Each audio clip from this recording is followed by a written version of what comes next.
నేను ఎప్పుడు ఆ విషయం నాకు ఇష్టం లేదు మాట్లాడటం, కానీ ఇవాళ ఆ ద్రౌపది అమ్మని చూశాను ఆలయంలో. మీ అందరికీ తెలుసు ద్రౌపది అమ్మ గురించి, మీకు తెలుసా లేదా? అప్పుడు కౌరవులు ఏం చేశారు?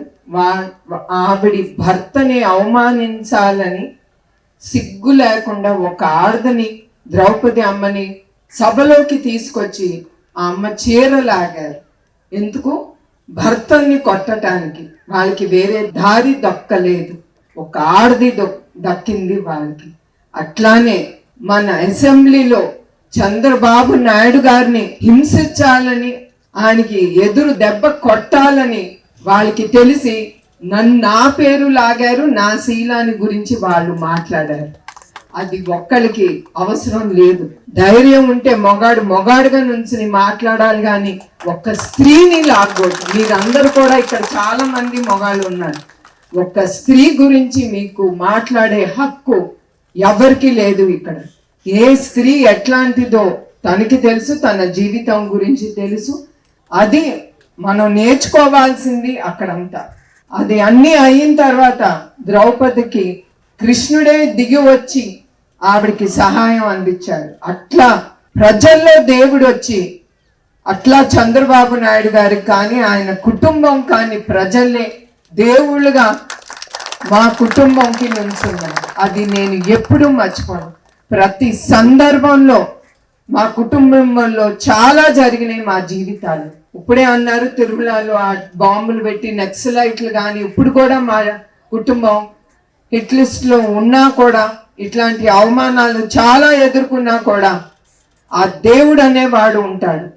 ఎప్పుడు మా కుటుంబం మీకోసం, ప్రజల సేవ కోసం వాళ్ళు ఉన్నారు.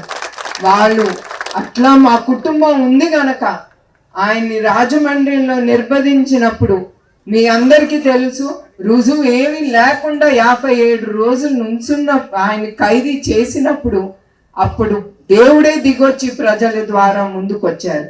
అదే గనక ఆయన తినుంటే ఆ 26 కోట్లని చివరికి చెప్పారు. ఆ 26 కోట్లు కూడా వాళ్ళు చూపించలేకపోయారు. అది మా కుటుంబం అంటే.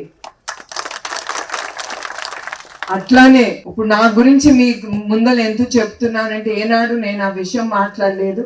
మగవాళ్ళని అందరికీ గుర్తు చేయటానికి తప్ప వేరే దానికి కాదు. ఇదేమి ఎలక్షన్ క్యాంపెయిన్ కాదు, నాకు అవసరం కూడా లేదు. ఇది స్త్రీని మర్యాదించాలి, స్త్రీ ఒక అమ్మ లాంటిది అనేది మీరందరూ మర్చిపోకూడదు.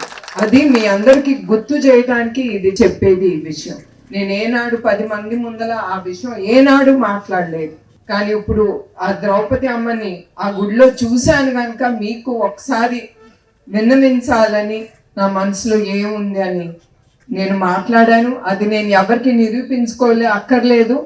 నా భర్తకి తెలుసు, అందరికీ తెలుసు నేను ఎట్లాంటి దాన్ని. So that's not at all important for me.